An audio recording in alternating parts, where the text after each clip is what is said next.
you set the stage for where things are with Southwest, and I guess for that matter, what the airline industry as a whole, kind of set the stage where you guys are right now. To be honest, I'm kind of running out of superlatives and adjectives to attribute to all this. I mean, it's just incredible what we're going through. I think the thing that is the most difficult, I guess there's two dimensions. One is just the sheer steepness of the drop, just the immediacy and how quickly it happened, just how far down it went, which is difficult. But the thing that I think is even more unusual and more tenuous is just how prolonged it's going to be. And this is going to be years for the industry to recover. And I honestly think that, the industry will look very different. I'm not sure how, I'm not sure what it's going to look like, but I think the industry will look different just by virtue of the fact that it's going to take this long to recover. So changing gears just a little bit, it didn't appear that Southwest slowed down when this pandemic first started emerging.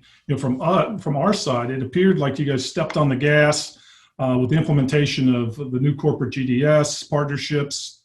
Can you talk about some of these changes? Well, I'm not sure if we sped up or if everyone else just slowed down, but we just kind of kept going at the same pace. So,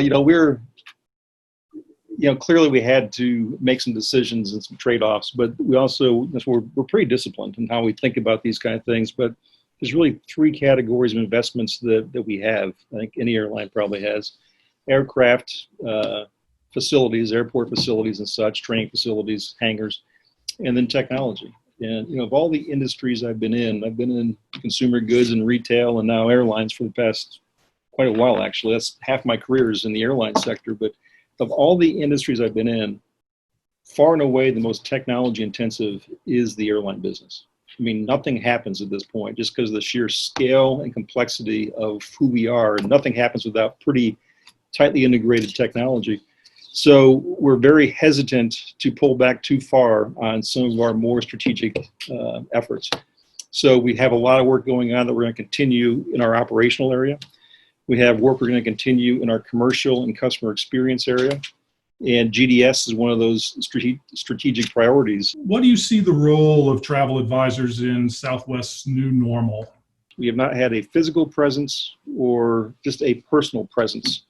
And that's not enough, but you do have to be present to play. You have to be present to win, right? But it's not just being a relationship person. It's really understanding this is what this TMC needs. I mean, this is different than what this one's asking me for. And I've got to figure out how to take this back into my organization, back into my technology team, back into my back office organization, and figure out how to accommodate that TMC's back office processes and make this as industry standard, but as simple as possible. And I think the TMCs play a really critical role in our ability to penetrate deeply into the managed travel business. So what's fun is we've had a lot of town halls and breakfast meetings, and a lot were in person before this all started, and now a lot are virtual.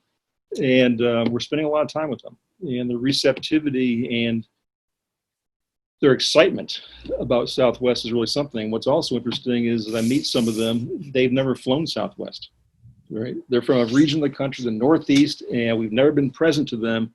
And they had very low exposure to Southwest. And once they're exposed, they're like, man, I had no idea this is what you guys were.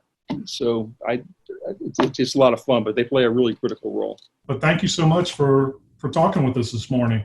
Dave, thank you very much, and I appreciate all you guys do. I really do.